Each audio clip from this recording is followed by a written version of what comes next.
America అధ్యక్ష భవనం white house వద్ద 2 ఏళ్ల క్రితం ట్రక్కుతో దాడి కేసులో భారత సంతతి యువకుడు కందుల సాయి వర్షిత్ కు 8 ఏళ్ల జైలు శిక్ష పడింది.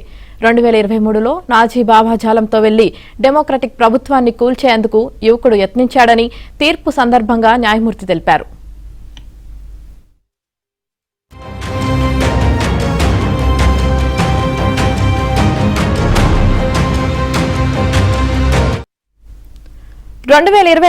మే 22 సాయంత్రం మిస్సోరీలోని సెయింట్ లూయిస్ నుంచి సాయి వర్షిత్ వాషింగ్టన్ డీసీకి చేరుకున్నాడు.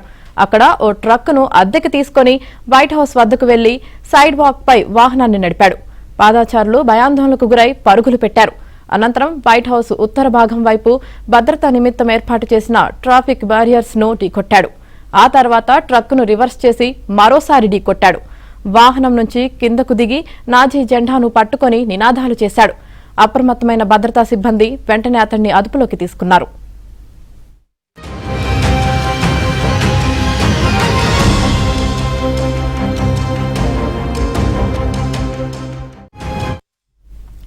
అధ్యక్షుడు జో బైడెన్ ను హత్య చేయాలనే లక్ష్యంతో ఉద్దేశపూర్వకంగానే ఈ దాడికి యత్నించినట్లు అధికారులు పేర్కొన్నారు.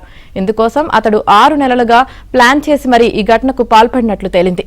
ఈ విషయాన్ని సాయి వర్షిత్ విచారణలో అంగీకరించినట్లు సీక్రెట్ సర్వీస్ వర్గాలు తెలిపాయి. దీంతో అతన్ని అరెస్టు చేశారు.